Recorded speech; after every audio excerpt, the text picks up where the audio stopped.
Unidentified ship. This is Control. Please identify yourself. Over. This is Cortez. Sergeant Cortez.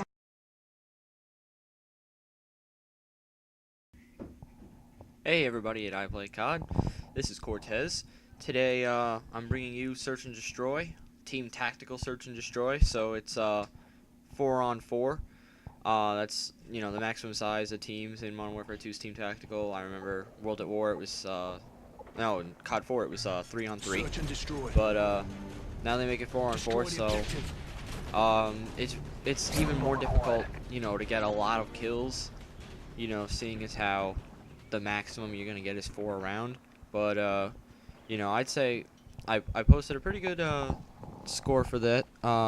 The score of this game is gonna be 13-1, and the only death is gonna come in the first round. So I'm gonna start at 0-1, and then I'm just gonna go 13-0 from there.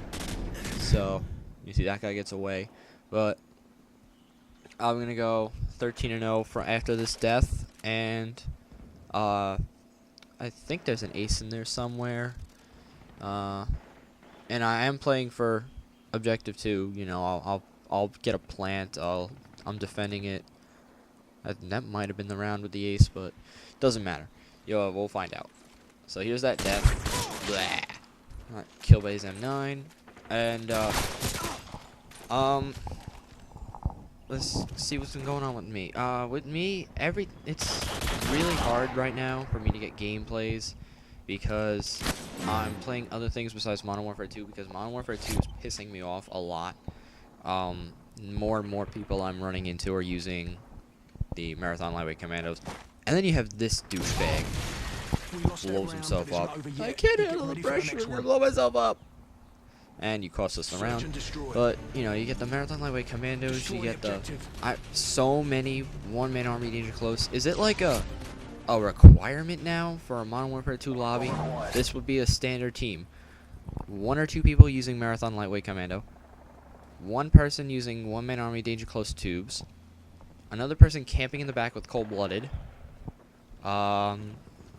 a 4th person trying to be the next optic whatever the hell your name is, running around quick scoping everyone, thinking he's amazing. That's basically the team. And then you have one guy who's just bad. He's not using anything retarded like that. He's just bad. And one guy who's trying to anchor the team really. And because of it, he only goes he only does so well. That's the typical team I've seen now, and I'm sick of it. So I've gone to COD 4 again, but COD 4 is now riddled with hacks. At least the Xbox version. If you play on PS3, I don't know if it's any better if you're running into a lot of hackers recently, but I have. A lot of people, like me in COD 4 and Modern Warfare 2 is very different, because so far right now in Call of Duty 4, the one game type I really play a lot of is Search and Destroy, and I barely play it in Modern Warfare 2 just because I don't like the fact how kill streaks will carry over. I think it's a lot more balanced in the first Modern Warfare, because you would have to get all your kill streaks in the first round, and you would have to I think the weapon and perk layouts were more balanced for that. Just regular 2 claymores are way better than one-man army claymores or scavenger claymores. But just yesterday, I got this gameplay yesterday, and right before I did this was when I was playing Search and Destroy in Call of Duty 4, and my friends told me the people without like the prestige icons next to the name, they're 11th prestigers. So that's a hack off the top of the head. And then just from the start, and then the 11th prestiger that was in my game had the infinite ammo, which also means infinite tubes.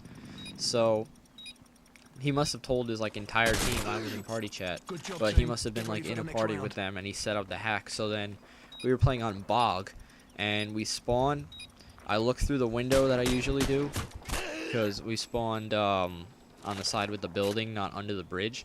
So I look through the window, and I see at least 50 tubes coming straight at the spawn, and I'm like, you gotta be kidding me. Now we have this. We have fucking people who, you know, name hacks, not so bad.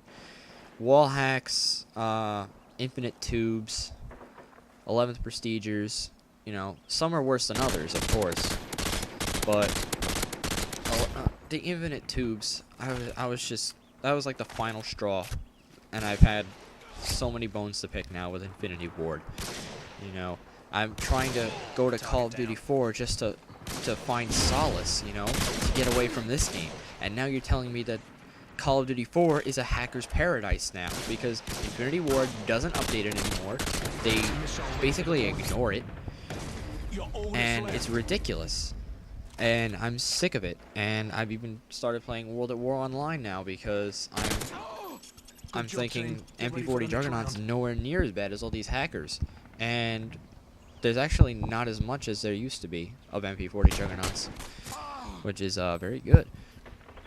Another point I'd like to make out is I don't know if you guys follow Jericho, who's a machinima, I believe, but his video the other day he put up, he goes 0-155 in team deathmatch because he just spawns, blows himself up with RPG, spawns, blows himself up with an RPG, spawns, you know, but he's making a really good point in that like, people who make commentaries and gameplays, he's talking to, like, the big guns, like Muzzafuzza he brought up, who, you know, I think the example he used was, like, he was talking to Muzzafuzza, and he was like, Muzzafuzza was like, oh, I got a 15-7 game, sniping, but I had to throw it away. Why? Because I had 7 deaths.